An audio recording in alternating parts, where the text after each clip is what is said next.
Fala pessoal, tudo bem com vocês? Eu estou aqui para agradecer vocês porque nós batemos 100 inscritos e em 3 semanas. Muito obrigado de verdade por isso.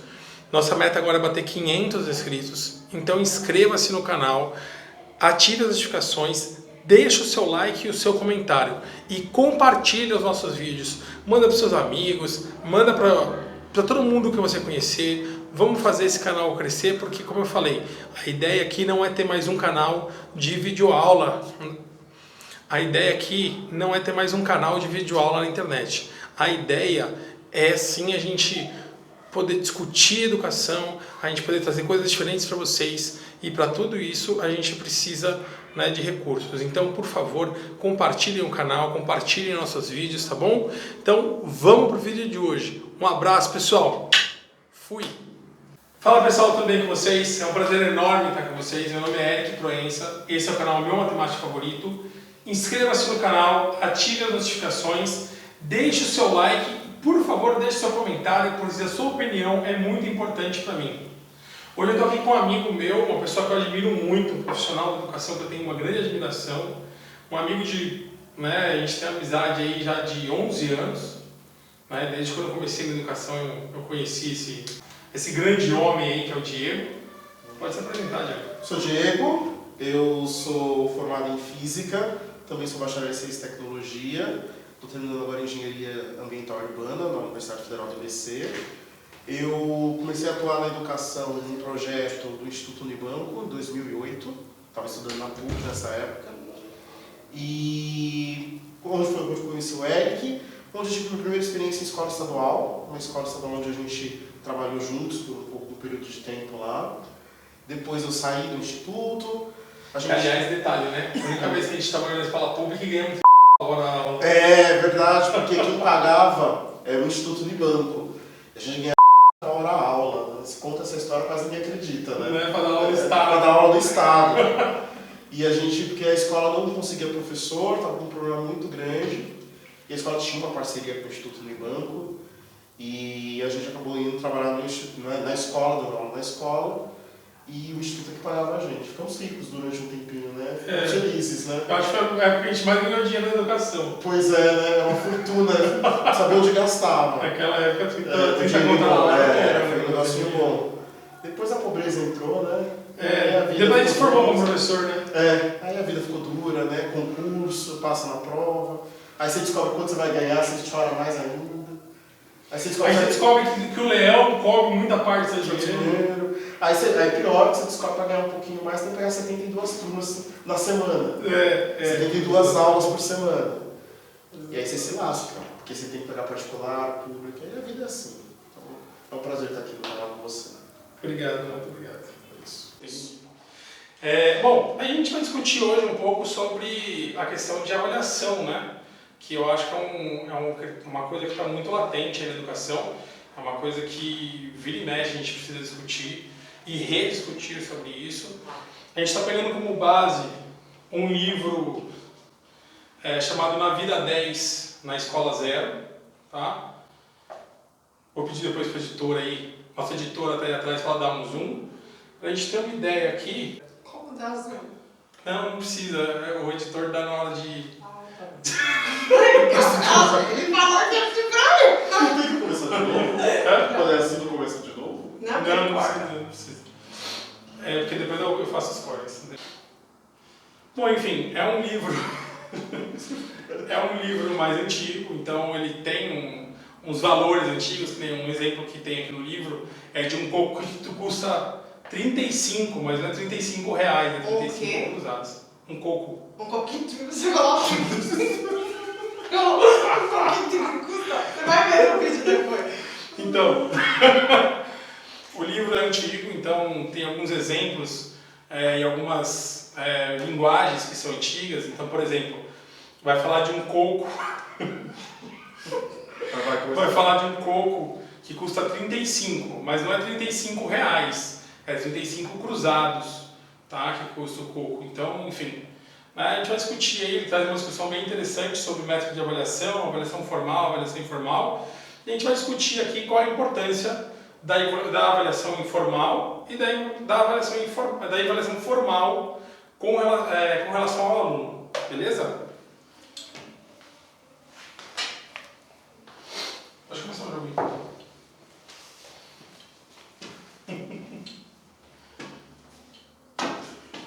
Você fica com medo de ficar na frente da câmera, não? E aí, Diego, o que você acha da... o livro fala da questão lá de uma aluna que tem 9 anos de idade, e essa aluna, ela... Como é que se diz? Ela está na feira trabalhando e o cara vai lá e compra um coco dela. Compra 2 cocos. E aí pergunta, quanto custa 2 cocos? Ela fala, R$80. E aí ele fala, tá bom, tem R$200 aqui. Quanto que é o meu troco? Aí ela pega e faz R$120. Só que na hora que ela leva para uma sala de aula para fazer um teste formal, onde ela tem que responder quanto que é 200 menos 80, ela responde que 200 menos 80 é 800. Essa menina sabe fazer conta? Se você for olhar pela ótica da escola, ela não sabe fazer conta. Ela não sabe fazer conta porque ela não domina o formalismo da matemática. Ela não sabe operar os algoritmos. Ela não sabe algoritmizar Isso. a conta. Tá, mas pensando assim na vida prática do aluno, tá? Qual que é a importância de um aluno saber algoritmizar a matemática? Porque assim, eu entendo que, por exemplo, o que ele precisa saber, né, em muitos casos, é sobreviver no mundo. É viver no mundo lá fora. Porque às vezes a gente cobra que o aluno ele tenha um conhecimento que ele não necessariamente vai ser útil para ele. Então assim, qual a importância para essa aluna de 9 anos? A gente está pensando numa aluna, por exemplo, que ela é uma aluna de periferia, tá? Ela ajuda a mãe na feira, então ela não é uma aluna de classe alta, pode até vir a ser uma aluna de classe média. A gente já teve um aluno num colégio que ele era de uma classe média, ajudava a mãe na feira, se você lembra dele, mas provavelmente é uma aluna de periferia, né? Então assim, para a vivência dessa aluna, qual a importância dela saber algoritmizar, né, a conta para a vida dela? Considerando que ela tem 9 anos de idade, tá? Vamos considerar esse fato.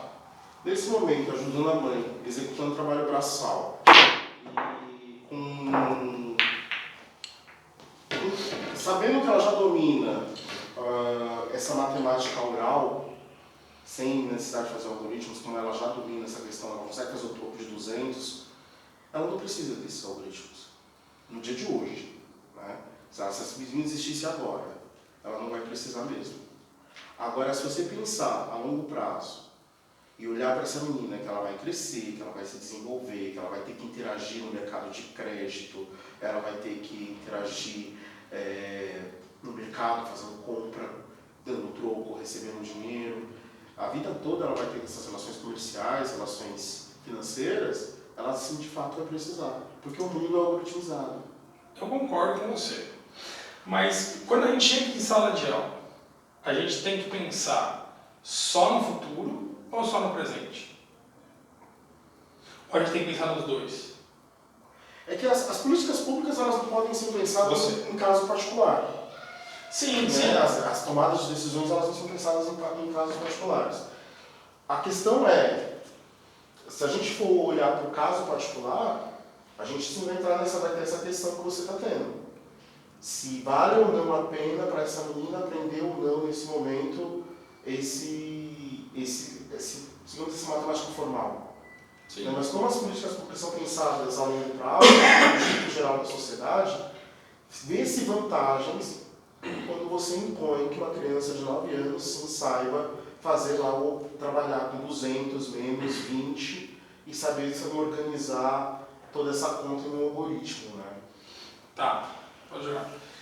Mas vamos pensar no seguinte. Há alguns anos atrás, na escola grega, você só ensinava matemática para o cara a partir dos 15 anos de idade. Porque acreditava-se que é a idade que o cara tem para conseguir abstrair o conhecimento. E a gente sabe que a matemática, ela, tirando assim as contas básicas, né, mas ela não é concreta, ela é abstrata.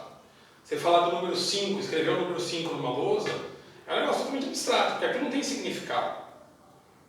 Ele vai ter significado para falar assim, 5 bananas. Aí eu concretizo aquilo. Se eu falo simplesmente, 5 mais 2 é igual a 7, 5 o quê? 2 o quê? 7 o quê? Não tem significado, percebe? A gente está falando de algo que é 100% abstrato. Então a gente tem que pensar, eu pelo menos acho, que o conhecimento matemático, mesmo considerando tudo que você está falando, política pública, pensando numa questão de que você tem que ver que no futuro o cara vai estudar tudo isso, a forma que ele está estruturando o estudo, onde você ensina para o cara, né, por exemplo, 200 menos 80. 200 o quê? 80 o quê? Não tem significado para o aluno. E aí você cai num buraco onde o aluno não consegue entender o que você está falando, porque ele não consegue abstrair aquele conhecimento. Então, assim, será que, por exemplo, quando a gente vai avaliar como, né, o sistema educacional de uma forma geral, não tinha que considerar tudo isso? Por mais que o cara, para ter uma faculdade, ele vai precisar, mas será que lá na frente ele não vai desenvolver isso melhor se aqui na base você trabalhar uma coisa mais concreta do que uma coisa tão abstrata como é trabalhada hoje em dia? Então, aí eu acho que depende da quem determina como a coisa vai ser trabalhada de fato, é o professor. Aí dependendo dessa formação desse docente. Um docente bem formado, nos anos iniciais do ensino de matemática, sim, ele vai procurar trabalhar com coisas concretas. E com objetos, além de concretos, que têm um significado para o aluno, que pertencem à realidade dele. Né? E há necessidade, sim, de se trazer ao aluno o seu contexto cotidiano, a sua vida cotidiana. A escola tem que estar inserida na vida cotidiana do aluno, tem que fazer sentido para o aluno, tem que ter significado. E é isso o ato de transformar a coisa em concreto. O concreto para o aluno é dar significado ao que você está fazendo ali, ao problema, ao trabalho, à pergunta. E você coloca lá, quando ela está lá no mercado, e ela fala para um comprador que aquilo custa R$20, o comprador dá uma nota de 200, e ela consegue fazer a conta e devolver para esse comprador R$180, né? Aquilo tem sentido para ela, aquilo tem significado. Né? Ela sabe que um coco vale a 20, 10. A 10 no caso, né? Aquilo tem sentido.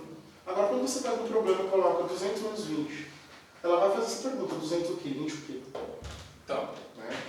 Não tem sentido, não tem significado, e fica o operário por operário. espera só um pouquinho que a nossa produção quer falar um pouco. Fala aí, Cristiane. Só queria ler um trecho do livro que acho que diz exatamente o que vocês estão discutindo. Lembrando que você estava falando de um exemplo onde foi feito um teste e no primeiro teste o cara foi até a feira comprar o coco da menina e no segundo teste ele passou a ser um examinador, né? A relação entre o examinador e a criança nas duas situações é diferente. No estudo de Carver e Schillman, o examinador desempenha o papel de um freguês que fazia a compra na feira, não havendo por isso qualquer razão para que o sujeito se sentisse ansioso ou inibido durante o teste, como poderia acontecer na situação do tipo escolar. Além disso, é possível que a motivação não seja a mesma na situação de venda na rua e na escola. Na venda, um erro a favor do freguês implica em perda de dinheiro, e um erro contra pode resultar na perda do freguês. Na escola, as consequências do erro certamente não são a mesma, o que torna difícil avaliar se o tipo e o nível de motivação nas duas situações podem ser comparadas. Qual é a motivação do aluno em estar na escola? O que motiva esse aluno a ir bem nas provas ou desempenhar algum papel? Você gostava de ir para a escola? Foi só prazeroso estar ali estudando? Eu não gostava de ir para a escola, eu estudei no SESI, mas a escola tinha sentido, tinha significado. Tudo que acontecia lá, na minha época, era explicado. Então, assim, agora a gente vai ver isso, porque isso deve ser usado naquilo. A gente tinha exemplos. A gente não praticava a coisa em si dentro da sala de aula, ou seja, você não tinha laboratório de matemática onde você simulava um mercado lá dentro e você ia aprender matemática fazendo as relações comerciais ali, praticando relações comerciais. coisas que você vê na vida lá de fora. Sim. Tem escolas que fazem isso hoje. A gente não tinha isso, mas a gente aprendia na escola que aquilo não tinha sentido, aquilo era explicado pra gente. A gente engolia, porque muita coisa a gente não entendia. Hoje, isso nem é explicado para o aluno. O aluno, na verdade, está perdido. Ele entra, ele chega, toca o sinal, vai para a sala, senta, e aí o professor vem com um discurso, né, e fala, ou faz um monte de questões na lousa, ele mesmo dá as questões, ele faz as perguntas retóricas, ele mesmo responde, ele cobra exercícios que na aula seguinte ele mesmo vai corrigir. Então não faz sentido nenhum. Se você ali, como aluno, é mero espectador. Você fica ali olhando, observando, o tempo passa, as coisas passam. E você aprende a fazer 2 coisinhas, 3 coisinhas 2 dias antes e consegue tirar os 5 na prova. Então, aí é que está o porém, né? Que nem, por exemplo, eu dei aula fundamental um tempo atrás, uns 2 anos atrás, Fundamental 2, e, por exemplo, essa questão que você colocou, né, de ter significado, eu acho que, poxa, coloca o aluno para construir uma equação, para criar um problema. Você vira para ele e fala assim, a gente fala tanto de problema na matemática, ou mesmo na física, faz o cara fazer o processo inverso, em vez de ele resolver um problema, para ele criar um problema. Chega uma proposição para ele e fala assim, olha, vamos hoje separar o dia para vocês vão se separar em grupo aí, ou individualmente, enfim, vocês vão propor um problema. Isso é uma coisa super viável. E a gente está discutindo coisas aqui que já foram aplicadas em sala de aula, que eu já apliquei, você já aplicou. Mas assim, essa questão de a escola não ser agradável, eu acho que tem esse lado que você falou do professor, né, de muitas vezes a gente que está em sala de aula não expressar para o aluno a importância daquilo que ele está aprendendo. Né? Hoje a gente está discutindo lá no elevador a questão do fenômeno físico lá, que eu falei que tem aluno que fala para mim assim, não, professor, isso é verdade, de verdade. O negócio do laser. Vem que estava acontecendo no elevador que estava subindo? Que você fala assim, poxa, 2 feixes de luz, se você apontar um para o outro, eles se cruzam. E aí, eu falei isso para os alunos falaram assim, nossa, professor, isso é verdade mesmo?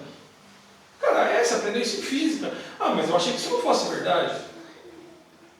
Quer dizer, o negócio é tão sem significado que se a gente pensar assim, eu acho que, para mim, no ensino médio,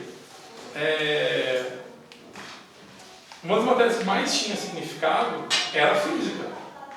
Porque física é um negócio que você consegue tangenciar. Você fala assim, pô, calorimetria. Pega minha mão e segura essa bola. Transferência de calor. Se eu pegar e ficar segurando essa bola aqui, minha mão está mais quente que a bola. Quando eu trocar de mão, eu vou perceber que essa bola esquentou. Isso aqui é calorimetria. Percebe que o negócio é tão simples de você explicar para o aluno? Só que aí você fala assim, então, transferência de calor por contato. Se você encostar em alguma coisa, ela transfere calor. A gente, assim como você, tanto eu como a Cristiane, a gente estudou numa escola que tinha uma visão muito construtivista. A gente estudou na FECAP, Fundação Escola de Comércio e Obras Penteado. E lá, eles tinham uma visão de educação muito diferenciada das escolas, já para aquela época. Então, por exemplo, aula de biologia, a gente tinha um professor cantando com violão.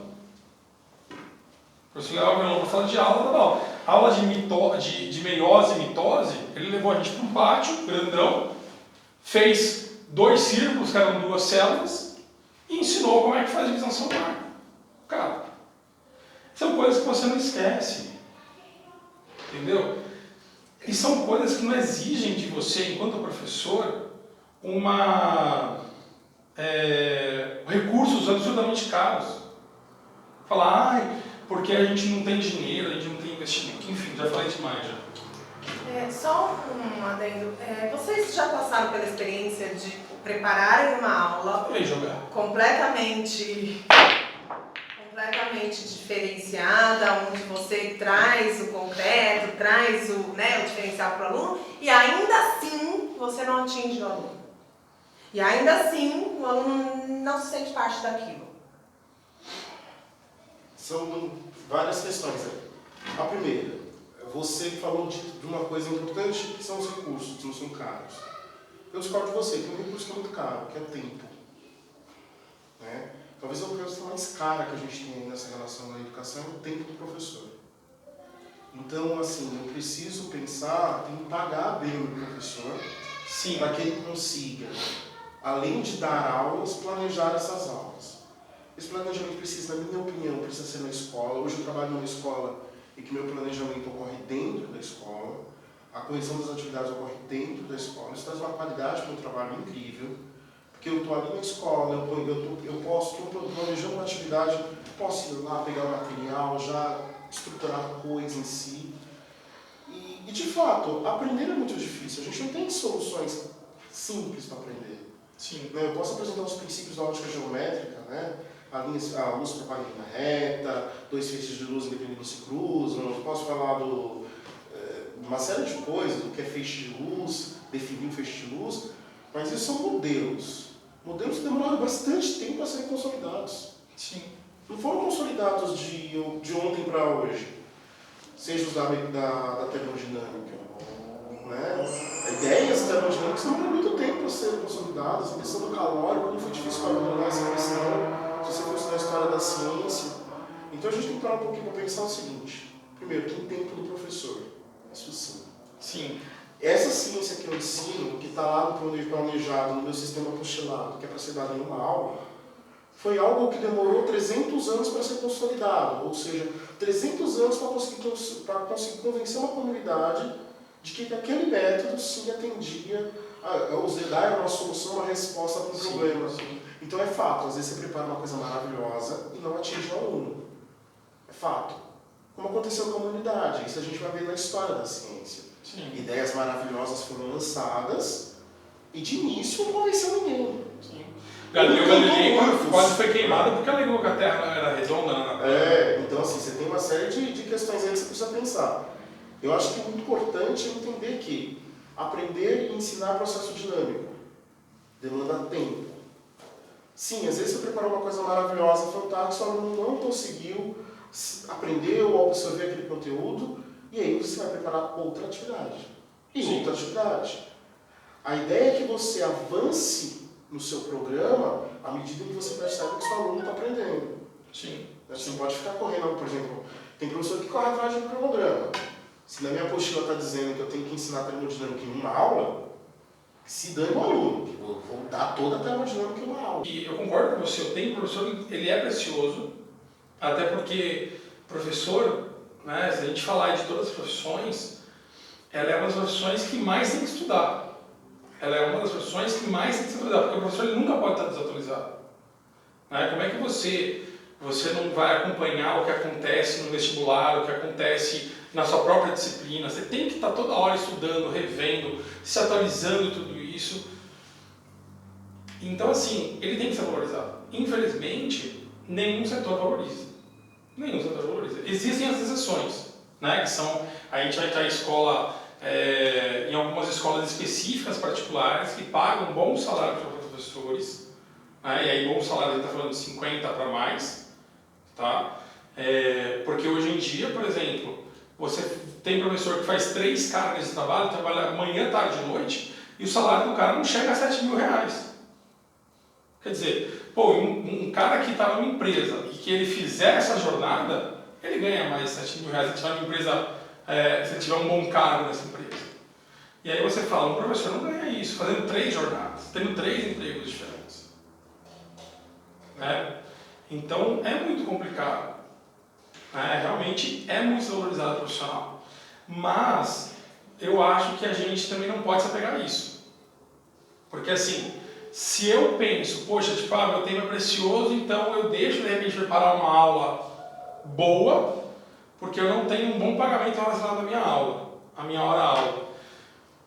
Eu acho que a gente deixa de fazer um trabalho, a gente deixa de fazer um bom trabalho esperando que aconteça algo que talvez eu seja muito pessimista, mas que eu não acredito que vai acontecer tão cedo no nosso país. Eu acho assim, existem aí questões de política educacional, já joguei, que a gente realmente é a luta enquanto categoria. Né? Se existem questões aí que a gente tem que se unir com categoria. Sim. Questão salarial, questão da jornada, que é importante. Isso aí a gente vai se organizar com categoria. A gente não faz mágica sozinho na escola. Sim. Né? Vamos lá, desculpa, Diego, que você estava falando. Assim. Sem carinho. Joga. Você Estava falando da questão da gente se unir com a categoria. Não, as questões macro, que são questões de jornada, a gente precisa ir com categoria. Sim. Né? Questão de jornada, questão de salário. Mas a gente tem que ter consciência de que, sim, a gente tem que apresentar um discurso, né, bem organizado, no sentido de falar da importância do planejamento, sim. Falar da importância das muitas tecnologias que a gente tem hoje. Pode sim ser uma tecnologia caríssima. Existem boas tecnologias que são muito caras hoje. Sim. E também existem tecnologias que são muito baratas. Né? Existem tecnologias que a gente pode produzir. Sim. Você pode produzir uma célula, como você disse, Que nem em sala de aula. Você pode produzir um carrinho para trabalhar cinemática em sala de aula. Sim. Né? Você pode produzir um teodolito para trabalhar trigonometria em sala de aula. Produzir. Ou se você não tem essas habilidades ou não quer desenvolver, também é de escolha do professor. O professor que não tem essa habilidade também não quer desenvolver. Ok, ele é livre para escolher o método. Mas esse professor ele precisa sim, de um tempo para sentar, pensar, produzir atividade. Sim. Além disso... Não pode ser em casa. Não pode Você ser pode em casa. falar pro cara assim, ó, vai fazer isso na sua casa porque a escola não te proporciona esse espaço. Não. E assim, a qualidade também disso, para fazer isso bem feito, é uma coisa muito interessante. Eu, no último ano de estado, na Escola Estadual Joaquim Luiz de Brito, aqui na freguesia do UOL, eu tinha, ao todo, eu trabalhava tanto na Joaquim Luiz de Brito, quanto na Edgar Pimentel, uma na Brasilândia, outra na freguesia do UOL. Ao todo, eu tinha 28 aulas semanais de física. Minha carga horária era de 35 horas. 36 horas semanais. Eu tinha 14 turmas. Eu dava aula para 14 turmas. Dessas 14 turmas, tinha uns 40 alunos aí, vamos dar uns 600 alunos no total aí. E eu tinha 600 alunos. Para poder produzir atividade, o aluno tem que produzir. O aluno produz, você vai lá, dá uma aula, o aluno produz alguma coisa. Você leva aquela produção, corrige aquela produção para planejar o passo seguinte. Sim. Agora imagine você toda semana tendo que levar para casa 600 trabalhos ou 600 produções. Sim. Aí, você pega essas produções, corrige uma produção que demanda tempo. Você tem que olhar o que o cara está escrevendo, o que o cara realmente está produzindo, não só o resultado final, deu 2. Não é só isso, é o raciocínio. Até para você poder identificar o que esse meu aluno não está entendendo. Onde que ele está errando, Onde ele está errando, o que eu posso ele. fazer, o que eu posso retornar. Ou seja, eu tenho que analisar a turma toda. Sim. É um trabalho de análise não é simples, não é qualquer coisa trivial. Sim, sim. Olha, a minha turma toda não está entendendo tal ponto, então eu tenho que voltar. Olha, 30% da turma não entendeu isso, né? Mas 70% entendeu isso. Ou seja, a gente vai ter que ver o que eu vou fazer para pensar na próxima atividade. Se eu vou levar apenas uma atividade para a sala, ou vou levar 2, ou vou separá-los em grupo, ou vou pegar aqueles alunos que eu vi que não conseguiram entender tal coisa e vou dar uma atividade específica, ou... O que eu vou fazer com esse aluno? Sim. Então, assim, a questão do planejamento é crucial para o professor. Sem esse planejamento, a gente não consegue trabalhar. Sem dúvida. Não dá. Então, assim, claro, a gente tem que levar como um discurso organizado de categoria para o poder público, levar essas demandas da necessidade de se ter, sim, uma jornada menor em sala de aula, ampliar essa jornada na preparação de atividades. Porque no estado que eu estava falando para você, das 28 aulas que eu tinha 3 ATPC, né? E eu tinha 5 ATPL, que a ATPL, na minha época, a ATPL, que era horário livre para planejar. Se você for parar para pensar, 5 são 5 horas, né? Que esse bagulho nem 5 horas dá, porque eram 5 horas aulas. Sim. A aula de 50 minutos. Mas se eu tinha dado para 5 horas, né? 5 vezes 6, 300. Eu tenho 300 minutos. Eu tinha 600 alunos. Se você pensar por semana... Você tem 30 segundos por aluno por semana para ver a atividade. Sim. É uma coisa insana. Sim, sim. Tudo bem. Você parar e pensar sobre o aluno não é uma coisa assim. Ok. Mas ainda tem bastante, porque a gente tem 3 horas livres Então. na prefeitura. com uma carga bem muito parecida e a aula são 45 minutos. 45 minutos. E assim, então essa coisa tradicional de você dar uma prova por aluno e papapá ver o desenvolvimento individual de cada aluno, é uma banana, é pra cego ver, é enganando o bobo, porque você não tem esse tempo todo, você dá aula em 2, 3 escolas, você tem família, você tem que... Exatamente, porque querendo ou não, é aquela velha história. A pessoa fala assim, o professor entra em sala e ele só dá aula, só que assim, o cara, para ele poder sustentar a família, como você falou, ele não consegue ter uma renda digna que dê, por exemplo, para pagar as contas, que dê para sustentar uma família, que dê para, enfim, viver a vida dele com uma escola só. Até porque, cara, a gente sabe que a nossa profissão é uma profissão que a cada 6 meses, a gente está na rede particular, por exemplo, a cada 6 meses você está instável. Assim. Virou um semestre, você não sabe o que vai acontecer no semestre que vem. Está chegando julho agora, cara. Todo mundo comigo. Os alunos podem te adorar. Só que se a coordenação, tipo, se alguém acordar um dia de mau humor, olhar pra você e falar assim, putz, é bem você que eu não quero mais. Acabou, cara, não tem conversa, entendeu? Então, assim, é complicado. A gente não tem como se garantir uma escola só porque tem uma questão salarial e também porque tem uma questão de estabilidade. Quer dizer, eu preciso ter mais de uma escola, por quê? Porque, putz, essa aqui me manda embora, eu tenho outra. Agora, sobre essa questão de planejamento, quando a gente trabalhava no Jovem Cientista, aconteceu uma coisa que eu sempre achei muito interessante, que eu estava até conversando ontem com a minha coordenadora da prefeitura, porque ele estava discutindo sobre jeito e tudo mais, que era assim, planejamento, não sei se você vai lembrar, a gente fazia todo mundo junto em uma sala só. Então, para pegar o pessoal de matemática, a gente ia falar sobre drogas, por exemplo, o tema era drogas do projeto, e aí a gente fala assim, física vai trabalhar o quê em drogas? Pô, legal, então matemática dá para trabalhar, sei lá, vocês vão trabalhar cinemática, pô, legal, então a gente pode trabalhar função aqui. Né? Pô, e química, a gente vivia tendo essa discussão entre nós de outras áreas, que eu acho também muito importante. Não simplesmente a discussão da área específica em si, entendeu? Não simplesmente, eu sou de matemática, então eu chego para o professor de matemática e eu falo assim, e aí, como que, né, vou planejar aí a aula de equação de primeiro grau, o que você acha legal? Mas sentar com os professores e ver o que a gente pode trabalhar junto. Eu acho assim, tem questões aí que são macro, como eu falei para você, questão de política educacional, que é a questão de como você vai fazer com que todos os professores se encontrem no horário para ter essa conversa, que é muito difícil. Né? Concorda comigo, você vai concordar porque 2, 3 escolas, como que a gente vai fazer? Às vezes você tem 10 aulas numa escola, 5 aulas na outra. Principalmente quem trabalha no Estado, a prefeitura acho que é um pouco mais estável isso. Porque na verdade sim, depende, né? Porque tem um professor que ele não consegue completar a carga dele de jornada em uma escola, que nem lá na minha escola da prefeitura tem um professor de história que ele tem que trabalhar em 3 escolas diferentes para poder fazer a GEIF. E a GEIF é o momento que você poderia fazer isso. Só que aí você pensa assim, o cara tem 3 escolas e ele faz GEIF em uma só. Então ele faria de repente isso com uma escola e as outras 2 que ele trabalha. Então, ele conseguiria fazer. É uma questão muito grande. Mas a própria escola tem como métodos de se organizar nesse sentido. Mesmo que sejam métodos ainda que precários. É melhor você ter um método ainda que precário do que não ter método nenhum para organizar o que você está trabalhando na escola. Na minha leitura de mundo. E até para que o seu aluno, no caso dessa menina, entenda o que está acontecendo com ele ali. Né? Será que essa menina entendeu, no caso, quando ela estava na sala de aula, que aquilo era uma avaliação? Ela entendeu a relação, que relação se estabeleceu? A relação de consumidor e vendedor, ela entendeu. Porque ela está ali fazendo no dia a dia.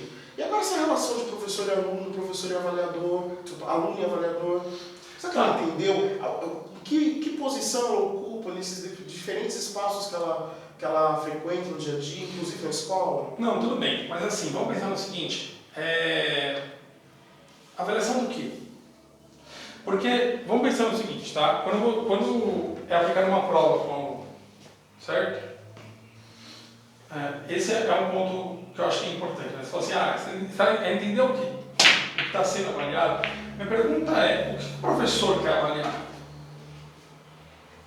O professor quer avaliar, porque assim, que nem eu dou aula pro EJA, dá um exemplo aqui fora, eu dou aula pro EJA à noite. Pro EJA, eu não aplico prova. Sabe por que não aplico prova? Porque a maioria dos meus alunos tem 60 anos ou mais. Então eu não aplico prova no sentido escrito da coisa, mas eu avalio eles constantemente. Eu avalio eles pelas produções, em sala e tudo mais. Por quê? Cara, eu tenho alunos lá, eu tenho uma aluna lá que está 60 anos sem pisar numa escola. 60 anos pisando numa escola, o que eu espero dela numa prova? Primeiro que a necessidade de planejar, para você saber o que você vai avaliar, você tem que pensar no que você está trabalhando, como você está trabalhando. A necessidade de você planejar é extremamente importante nesse sentido. Então, para você saber o que você está fazendo, o que você quer fazer, o que você espera desse aluno, quais são os seus objetivos ao trabalhar com o conteúdo. Sim. Você vai avaliar se o seu aluno alcançou esses objetivos, aí você vai fazer. Agora, a maneira como você vai avaliar varia muito. Sim. Não precisa necessariamente dar uma folha para a menina colocando 200 menos 80 ou 200 menos 180. Não precisa necessariamente fazer isso. Existem outras muitas formas de avaliar se ela consegue realizar essa operação.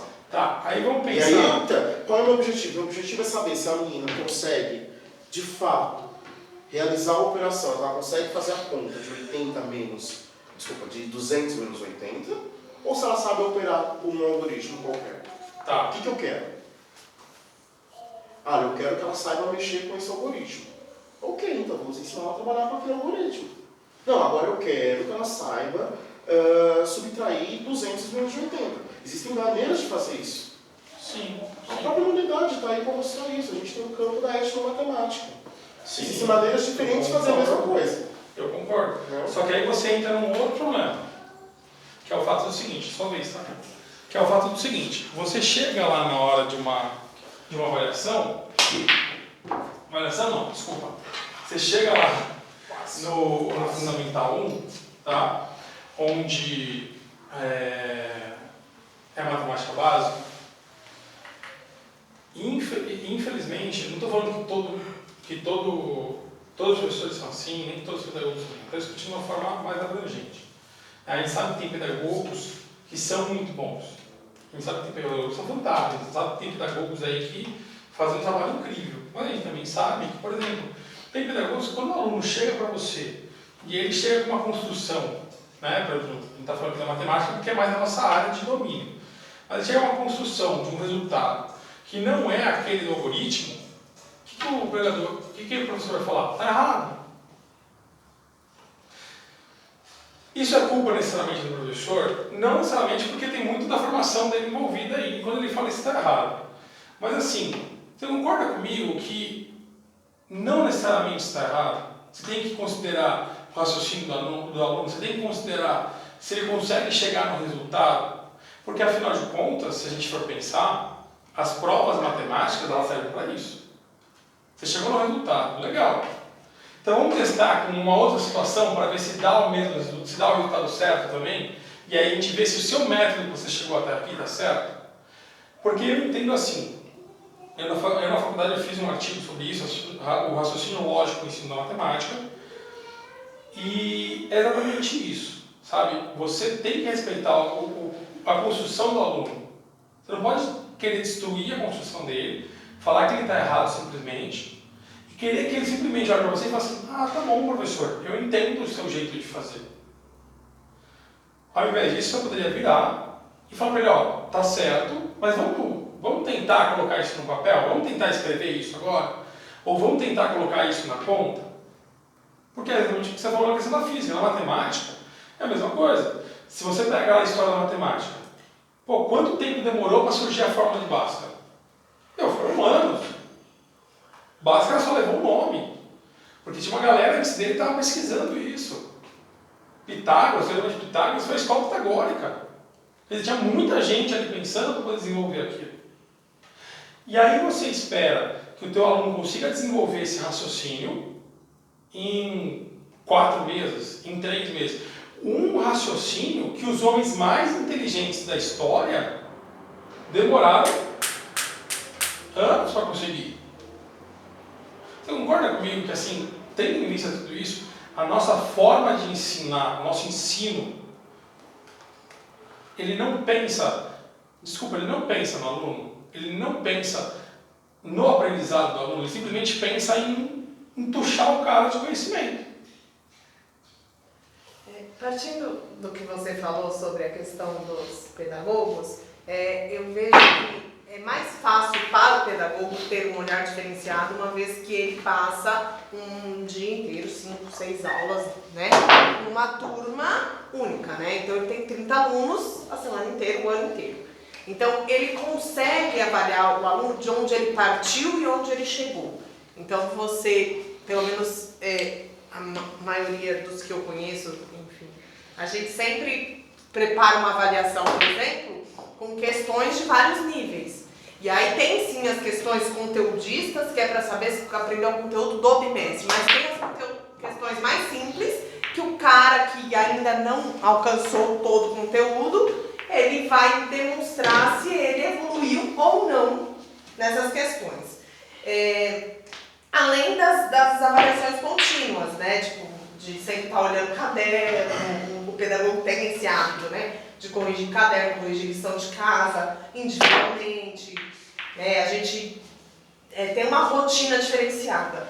Então eu acho que o pedagogo ainda consegue ter esse olhar. O problema é que eu acredito que para o aluno falta o entender a razão de estar ali. Eu não sei se falta perspectiva de futuro para essa geração de uma forma geral. Assim, o que a escola representa?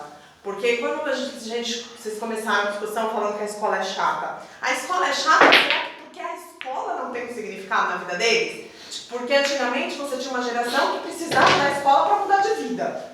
E agora nós temos uma geração que não necessariamente precisa da escola para mudar de vida. Porque eles podem virar youtuber e não necessariamente precisam, né? Eles Sim, porque você tem um monte de profissões que vão ganhar mais até do que o professor sem todo o conhecimento. Então, qual é a razão da escola? E eu acho que falta um pouco de perspectiva. E aí você percebe claramente isso quando você fala das classes sociais também. Um aluno de escola particular, num nível médio para alto, da classe média para alta, ele tem uma outra visão da escola. Sim. E aí você também consegue atingir ele muito mais fácil do que um aluno de escola pública. Sim. Que de repente não tem perspectiva nenhuma na escola. A escola não tem função para ele. Eu não sei como nós, enquanto profissionais, enquanto professores, podemos ajudar esse aluno a ter essa visão. Acho que não é questão do professor em si atuando nessa área de incentivar ou mostrar para o aluno como que ele vai fazer com que a questão, na minha leitura, a escola de fato não tem significado, nem para si. Tanto é que você vai em escolas, eu já trabalhei em várias escolas públicas, com gestões totalmente diferentes, escolas funcionam de maneiras totalmente diferentes. Então, quer ver um exemplo? A lei brasileira diz que a escola tem que ter 200 dias letivos. Isso é no papel. Eu trabalhei em escolas que tinham 150. A escola não se acha importante, a escola não sabe o que ela vai fazer com essas crianças. A gente simplesmente tem professor que entra na sala, abre um livro, onde eu parei, página 2. Para ele não faz sentido ele estar ali também. Não faz sentido aquela organização, essa maneira, esse currículo extremamente superlotado, extremamente carregado. A criança mal aprendeu a somar, já está falando de ordem numérica, classe numérica, ordem. Então, eu acho que a escola perdeu sentido para a sociedade brasileira. Aí é muito difícil a gente tentar, enquanto professor, restringir, quer dizer, mostrar para a criança um sentido no que está acontecendo ali, se a gente não tem sentido nenhum. E claro que a classe rica, ela chegou lá, muitas das vezes, a manutenção do seu patrimônio, para chegar lá, às vezes tem vários caminhos, para você ficar rico, vários caminhos aqui no Brasil. Mas a manutenção do patrimônio vem pelo estudo, vem pela educação, vem pela profissionalização da gestão. E aí, claro que faz sentido para a criança que está naquele meio. Papai abriu a primeira farmacinha lá no bairro, aquela gestão amadora, não sei o quê. E aí ele foi estudando, foi vendo coisinhas ali no Sebrae, alguma coisinha ali pela educação, a educação aí atuando. Ele abriu a segunda farmácia, aí vai abrir a terceira farmácia, abriu a terceira farmácia, num tempo de 6 anos, da primeira para a terceira. Opa, a gestão tem que ser cada vez mais profissional. O volume de remédio que o papai comercializa é maior. a gestão de recurso é maior, a gestão do dinheiro é maior, o dinheiro para ser gerido vai ter uma quantidade bem maior aí, número maior de funcionários. Então a educação faz muito parte da vida desse cara. Então, filho, eu preciso que você estude para que você, né, eu preciso gerencie, mas a criança vê o pai estudando, a criança vê o resultado, faz sentido. Você vê, não, meu pai está fazendo um curso não sei o que de gestão, sei lá das quantas, porque ele precisa fazer a gestão do meu negócio. Então naquele mundo, naquele micromundo, naquela microfamília, naquele pequeno grupo social, faz sentido. Assim como pessoas de classe alta chegam lá e não compartilham isso com os filhos, né? E para a criança também não faz sentido. Existem também esses alunos, né? Que de uma classe média alta que não faz sentido a escola para ele. Não faz sentido, porque não... Porque tudo que ele quer, ele tem. Nossa. Tudo que ele quer, então, a coisa vai aparecendo magicamente, né? E nesses casos o pai não está tão próximo porque é grande, conglomerado, assim, uma coisa gigantesca. E sempre o pai vai para longe do filho para ter essa relação com o conhecimento. Então a relação que você vai ter com o conhecimento é longe da criança. Então eu vou ter essa relação do escritório, não sei das quantas. Isso é uma relação, você mostra para a criança que conhecer faz bem, que o conhecimento é que faz com que aquele negócio cresça.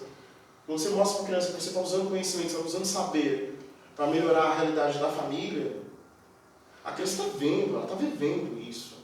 Olha, o papai estudou, depois que o papai estudou, ele conseguiu fazer uma melhor gestão do negócio dele. Um moleque de 13, 14 anos consegue perceber isso tranquilamente. E o negócio hoje está melhor, eu também vou estudar porque eu tenho que ajudar meu pai, porque se eu não ajudar meu pai o negócio vai começar a dar problema. Ele começa a perceber, agora a pessoa rica não, a gestão é uma coisa feita longe dele. E ele só fica curtindo as flores da coisa, né? As maravilhas da coisa. Viaja, piscina, não sei o quê. Claro que ele vai ter uma relação com o saber um pouco ruim. Agora, baseado nisso que vocês estão discutindo aí, eu queria trazer então uma fala do Robert Kiyosaki, né? Ele tem lá um livro que, enfim, é um best-seller, né? Chamado Pai Rico, Pai Pobre. Onde esse cara ele é um grande empresário, hoje nos Estados Unidos. Ele é um cara que se deu muito bem na vida. E aí ele vai falar que o pai pobre dele era o pai que dizia para ele assim: filho, você tem que estudar, ter uma boa faculdade e ter um bom emprego. E o pai rico dele era um cara que ensinava que esses valores não são importantes. Que o que você tem que fazer é fazer o dinheiro trabalhar para você. Então, aí você está falando, por exemplo, de uma questão onde o que eu quero colocar aqui é uma questão que surgiu até na minha escola, lá que a gente estava tendo uma reunião sábado passado, sobre a escola hoje em dia, a educação hoje em dia, apesar de tudo que vocês falaram aqui, ela não apresenta para o aluno, para o cara que está sentado ali na cadeira, uma ascensão social. Na escola pública, a escola não apresenta ascensão social para ele. Quer dizer, ele não consegue ver na escola uma coisa assim: olha, eu vou estudar, eu vou ter uma boa formação e eu vou mudar de vida. Eu vou conseguir sair daqui e eu vou ter um bom emprego e minha mãe vai sair da comunidade, ou a gente já morando na comunidade, mas assim, sabe, eu vou poder dar uma estrutura boa para minha mãe, ou eu vou poder ter uma boa estrutura familiar com isso. Não tem, que eu falei isso, não tem sentido. O cara vai lá, sabe aquela coisa da reforma industrial, do filme do Chaplin, que o cara sai lá apertando, sem saber o porquê ele está apertando aquele parafuso, e aí ele sai assim, né, da empresa. É isso. A gente faz hoje na escola. A gente simplesmente faz ela não reproduzir. Olha, meu querido, 2 mais 2 é igual a 4. Por quê? Não, 2 mais 2 é igual a 4. Só que o professor não poderia chegar no cara e falar assim: olha, em vez de falar 2 mais 2 é igual a 4, falar assim: poxa, olha, eu tenho aqui 2 bolas. Eu tenho aqui 2 bolas. Quantas bolas eu tenho? Aí o aluno vai chegar à conclusão que ele tem 4 bolas. Só que aí, né, do mesmo jeito que eu antes falei de um ponto negativo, isso aqui eu vou apresentar um ponto positivo agora. Isso daqui que eu estou falando é um papel que o pedagogo se dispõe a fazer. O pedagogo, muitas vezes, baseado lá em Mercedes de Carvalho, baseado em Paulo Freire, baseado no Piaget, ele se propõe a chegar no aluno, por mais dificuldade que o pedagogo tenha na área de exatas, Eles propõem às vezes a chegar para um e falar assim, olha, aqui tem 2, aqui tem 2.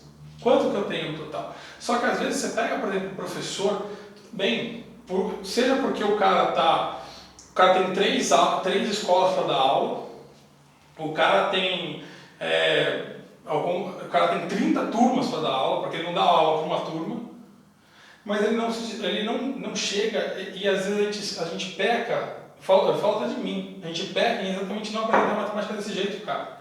De chegar e tornar o conhecimento tangível, mostrar para o cara que existe uma utilidade. Por exemplo, nem eu falei antes do teodolito.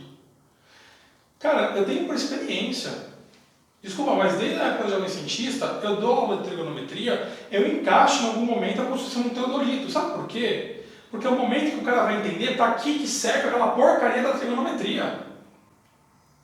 Você chega na lousa, escreve lá, seno, cosseno, tangente, os ângulos de 30, 45 e 60 graus. Volta, escreve para cá. Seno, cosseno e tangente, 30, 45 e 60. Aí você põe lá, meio, raiz de 2 sobre 2, raiz de 3 sobre 2, blá, blá, blá, blá, blá, blá. Qual que é o significado que isso tem para o cara? Agora, quando você chega e tira o cara da sala de aula, você construi um teodolito com ele, você tira esse cara da sala de aula, você fala assim, olha, vamos medir a altura da escola? Digamos que, por exemplo, eu preciso saber, essa escola aqui está numa área que passa avião, e a altura máxima de um prédio é X. Vamos ver se ela respeita a altura máxima da região? Pega lá o teodolito, mede com os caras, tudo bem, não vai te dar medida exata, porque é um teodolito feito de papelão, um teodolito totalmente preciso, não é 100% preciso, mas vai ensinar para o cara para que serve esse conhecimento. Quer dizer, a gente está ensinando coisa para as pessoas que, desculpa, mas qual o valor? Na verdade, qual a utilidade? O cerne da educação é que cidadão quero formar. Né? Quem estou formando, para qual futuro, e a sociedade teve grandes mudanças, né, com as questões tecnológicas, enfim, e a escola não saiu do papel conteudista, né? E muito mais do que o conteúdo, a gente tem que ensinar habilidade. É a habilidade de conseguir se virar numa situação. É a habilidade de procurar a informação num texto, porque o texto está escrito, mas você buscar as informações de forma coerente, você, né, conseguir tirar do texto aquilo que realmente...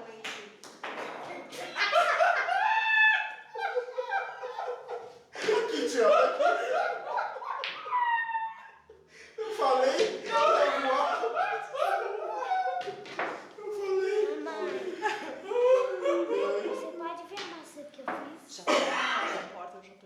Então, a grande questão é que a escola não pode só ensinar habilidades, ou só ensinar conteúdo, ela precisa ensinar habilidade. A habilidade que estava falando de procurar no texto informação.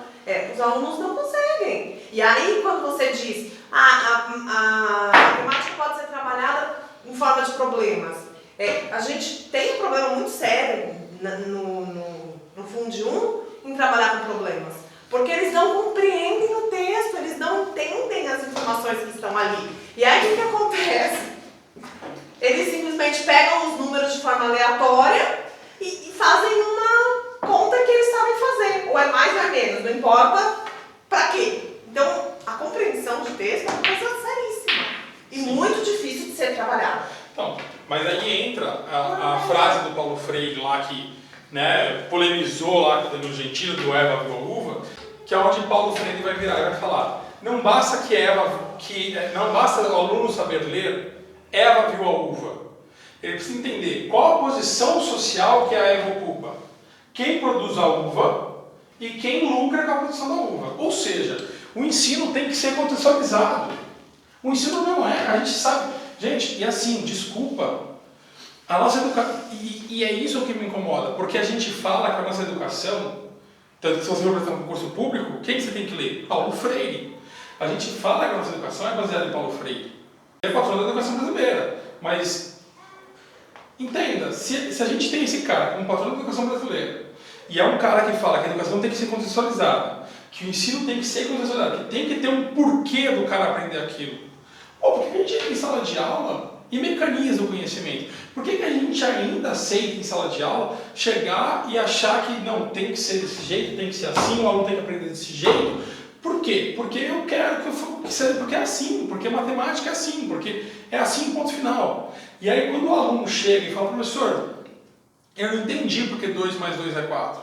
Ah, cara, sinto muito. Você não entendeu que 2 mais 2 é 4, vai pro, sabe, cafundal do Judas, porque não dá mais para te explicar isso. Só lembrando também que contextualizar não é deixar de apresentar conteúdos que estão além, né? Porque às vezes as pessoas falam, então eu vou só trabalhar o que os alunos sabem, a gente fica só nisso daqui, vai ficar só lendo e escrevendo mesmo, vamos fazer só continha de mais e menos, e aí eu não apresento o além, né? Obrigado. Ou trago sempre textos com uma linguagem super simples, não trago nada rebuscado, nada que desafie também o aluno a evoluir, né? A gente também tem que tomar esse cuidado, porque nós temos alunos muito bons, Sim, que já estão num nível, né, muito além do resto da sala e que às vezes acabam desanimando ou deixando de fazer o básico porque a escola se torna desinteressante também, né? Sim, com certeza. Com toda certeza. Mas como que você torna algo que não tem significado? A gente que é adulto.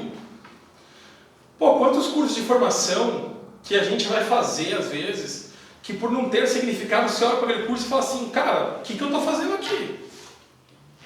Sabe? Então assim... Muito ruim. Eu não fiz a internet ainda, Então assim, é um problema que a gente tem na educação. Só que o que me incomoda é exatamente isso, quer dizer, a gente fala que a pessoa que a gente se baseia na educação é um cara que tem uma visão totalmente de contextualizar a educação, de colocar a educação dentro do contexto do aluno, e esse é o ponto importante, porque ele não fala de colocar em qualquer contexto, ele fala de colocar no contexto do aluno, uma educação que seja considerada pro cara que está sentado na tua frente. Então, se você está falando para um aluno de periferia, você tem que contextualizar para um cara que vive em periferia. Se você está contextualizando para um cara que é filho de rico, você tem que contextualizar para um cara que é filho de rico. Difícil com 35, 40 numa sala. Mas você concorda comigo que se a gente fala que a nossa educação ela é baseada nesse pensamento, se o nosso patrão de educação é esse cara, como é que você entra em sala e você fala uma coisa que não tem sentido? Como é que você entra em sala e você faz um trabalho que, desculpa, cara, não traz aluno? E a gente tem que buscar fazer. É fácil? Claro que não é fácil. É difícil pra caramba, a gente tem sala de aula. Eu estou há 11 anos de sala de aula, o Diego está quase isso também. O Cristiano é a que mais tem aqui tempo, é a mais velha de todos, é a que mais tem tempo em sala de aula aqui, né? Enfim. Mais velha. Coisa. 13 anos, eu sou novinho, sou uma criança, minha esposa é velha pra caramba. Né? Mas é isso, cara. A gente tem sala de aula, a gente sabe como é difícil. Não é fácil. Ninguém que está aqui para dizer, para apontar um dedo para um professor, ou para um educador, ou para um pedagogo e dizer que ele tem que fazer. Mas eu acho que é uma discussão que a gente precisa ter. Eu adoraria falar que Paulo Freire era o problema da educação brasileira. Porque era só pegar os livros do Botafogo, né? Proibir de ensinar Paulo Freire nas escolas superiores e estava resolvido. É muito fácil tornar o problema em algo singular. Dizer que é fulano. Paulo Freire, joga Paulo Freire no lixo, é muito fácil. A questão não é o autor que a gente segue. Eu acho que essa não é a questão. A questão é a maneira como a gente se organiza. Né? Como ela falou, você não pode, no caso, focar 35 alunos na alfabetização. Sim. Tem escola que ainda coloca. Primeiro ano de ensino fundamental, 35 em sala de aula. Claro que tem um grupo que vai sair perdendo. E manda o professor da E esse grupo que vai sair perdendo, gente, desculpa, muitas raras exceções conseguem se recuperar depois. Se esse início não for adequado e bom, é muito difícil que essa criança se recupere depois. Sim. Veja o problema da divisão. Divisão é um problema até no ensino médio. Até na faculdade. Você coloca Até 1,7 dividido por 0,5. Não, cara, não tem como. É Um monte de gente, número decimal, divisão, número decimal. O cara entender que uma fração é uma divisão. Sabe, trabalhar com os números racionais. A questão dos números irracionais, por que não dá para dividir Você por raiz de entender que 7? dividir por meia, mas multiplicar por 2. O cara buga. Então assim, por que disso? A divisão é um problema seríssimo. E o cara vai aprender a divisão lá na terceira, quarta série, sala cheia, socada. Né? Uma idade que as crianças são bem agitadas. É uma idade que se você coloca 20 numa sala, você já quase não dá conta. Aí no nosso país a gente coloca 35, que é para deixar o cara louco mesmo, o professor doido. Sim. Aí o método de ensino do professor é um método de controle, né? Eu tenho que controlar 35. Eu não tenho que dar aula no 35. Eu tenho que controlar 35. Sim. É aquela hora salve-se quem puder. Sim. E os E a outros. misericórdia de Deus que nos esteja sobre nós. Sim. Né? Ou seja, você está lascado. Então o jeito que você vai dar aula mesmo é você. Não, você que eu joguei a bola no. O jeito que você vai dar aula mesmo é um jeito, sabe? É o conteudista, é o que é baseado no livro. Sim. Você tem que controlar. Gente, todo mundo fazendo exercício no página 50, eu vou corrigir, vou visitar. Então, você fica, como eu estava falando, você fica gerenciando sala, você fica gerenciando crise, não dá tempo de contextualizar e você só fica no mecânico. É isso que está acontecendo na escola hoje. E claro, as provas vão, na verdade, ver se você consegue, no caso dessa atividade que ele deu, se a menina conseguiu entender o mecânico.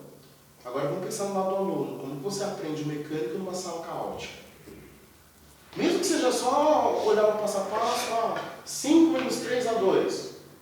Aí você vai fazer de novo, faz 300 dessa conta, depois 7 menos 2 vai dar 5, faz 300 dessa conta. Mas uma sala caótica. Imagina isso. Numa sala onde você está tentando fazer a primeira letra, de repente você escuta a professora gritando: menino, sai daí. Menino, para. Fulano, senta. Não, então, como você não está é só sempre sob professora. ameaça. Não é só professora, né? Tipo, você tá ali. Pô, eu tô aqui precisando de um negócio. Aí vem um cara e dá um tapa na minha cabeça. Ó, sim. Vem um cara e bate no material e faz eu errar. Sim. Voa uma bolinha de papel, né? Pô, cara, bem na hora que você tá. Assim, Ou então quando você está começando a aprender alguma coisa, vem a professora e muda de assunto. Gente, vamos mudar de conteúdo. Como assim mudar? Foi para o quê? O que está acontecendo comigo aqui nesse espaço? Então, a coisa é muito insana, a coisa é muito maluca. E nesse contexto de maluquices, o aluno não consegue aprender e o professor não consegue ensinar. Sim. E aí, aplicar as ideias de Paulo Freire fica a coisa mais absurda do mundo. Porque aplicar as ideias de Paulo Freire implica uma sala organizada. Né? Para você tem que ter uma sala minimamente organizada. Eu não acho, eu acho que eu gosto de Paulo, assim, tem um lado que me atrai em Paulo Freire, que é o fato de que Paulo Freire, ele é um educador que é contextualizado para o Brasil. Ele é diferente quando você fala do Piaget. Piaget, sim, Piaget, Vygotsky, eles pensam em uma sala de educação onde você entra e aqueles alunos estão sentados. E aí você vira e fala assim: pessoal, agora nós vamos aprender função. Todo mundo dá o caderno? Pode falar, professor. E aí você dá aquela aula pirotécnica. Paulo Freire não, ele vivenciou a educação brasileira, ele vivenciou essa coisa que é essa labuta. Tudo bem, numa época ainda onde os professores eram respeitados, numa época onde um professor virava e falava para de conversar e para de conversar, uma época onde você chamava os pais e os pais tinham que se fazer presente na escola? Sim, nessa época. Mas ainda assim ele vivenciou a educação brasileira. Uma época que a coisa mais divertida de se fazer na sala, que você podia fazer, era bater papo com amigo. E que o professor controlava muito bem com as ameaças. Né? Você fala demais, nota vermelha, ponto no diário, você controlava muito bem. Hoje em dia você tem uma época que você tem um mundo na palma da sua mão, praticamente um universo na palma da sua mão, pode fazer várias viagens ali sentado. Dá pra ver pelo celular, eu tava vendo esses dias com o professor de história, ele tava vendo projeto de astrologia lá na escola, dá pra ver, astronomia, dá pra você ver, você põe assim o celular, você vai apontando as direções, você vê as estrelas, as constelações, os planetas, sem precisar de um telescópio. E nesse universo onde você tem essa riqueza na sua mão, você vai ficar quietinho, fazendo uma coisa que você não está entendendo, fazer uma coisa que não faz sentido para você, que não tem significado. Quando eu falo uma sala minimamente organizada, você tem que ter um controle do número de alunos em sala de aula, você não pode ter 35 para aprender divisão. Né? Você tem que ter um número menor aí dentro da sala de aula. você tem que ter recursos para esse professor usar. Esses recursos não precisam ser essas coisas caríssimas, existem outros recursos baratos, né? Ou recursos que não custam nada. Tem a questão do planejamento do professor, né? Tem a questão de você conseguir, de alguma forma, articular junto com as famílias, né? A educação dessa criança, que cidadão você quer formar? Não é pedir para a família dar aula de matemática. A aula de matemática é função da escola. Dar aula de língua portuguesa é função da escola. Mas é pensar junto com a família que cidadão eu quero formar. Sim. E para formar esse cidadão a gente tem que agir em conjunto, sim, em muitas áreas. Com certeza. Então, assim, a nossa criança hoje ela é abandonada pela família, ela é abandonada pelo Estado, ela é jogada numa sala junto com o professor que fica gritando. Ainda mais essa faixa aí de 9, 10 anos que está na terceira, quarta série. É uma faixa é uma idade que eles são muito agitados, é difícil conter, fisicamente eles querem se mexer o tempo todo. E, na verdade, a gente só fica gerenciando crise, né? Complicado. Bom, a discussão tá longa pra caramba, a gente já tem mais de uma hora de E ainda tem que terminar o jogo, hein? Hã? Ainda tem que terminar o jogo. Tem que terminar o jogo. Então, nós vamos parar por aqui, tá? Essa discussão, até porque não tem mais tempo, né, pra gente conseguir continuar, senão esse vídeo vai ficar muito maior do que já tá, já tem aí praticamente 1 hora de vídeo, tá bom? Mas a ideia é trazer isso, trazer essa discussão, a gente conversar um pouco de educação. Então, inscreva-se no canal, dê a sua opinião, deixe o seu like ou o seu dislike, comenta aí embaixo, dê a sua opinião, o que você acha, o que você não acha, né? Se você é aluno, se você é professor, se você é pai, fala aí, né? Comenta aí embaixo, tá bom? Um abraço enorme para vocês. Meu nome é Eric, esse é o canal Meu Matemático Favorito e sempre é um prazer estar com vocês. Não, eu não quero jogar, aparecer na internet, jogando um jogo que eu não sei fazer. Olha pra ele, cara, a melhor coisa é esquecer que tá filmando. Ele fica, ai, porque eu tô filmando, ai, porque tá filmando, ai, porque eu não sei. Depois que eles fazem cortes, ele joga todas as bobeiras no final com aquele pretinho que tá tudo certo. Aquele pretinho. Aí também. Aí já não dá.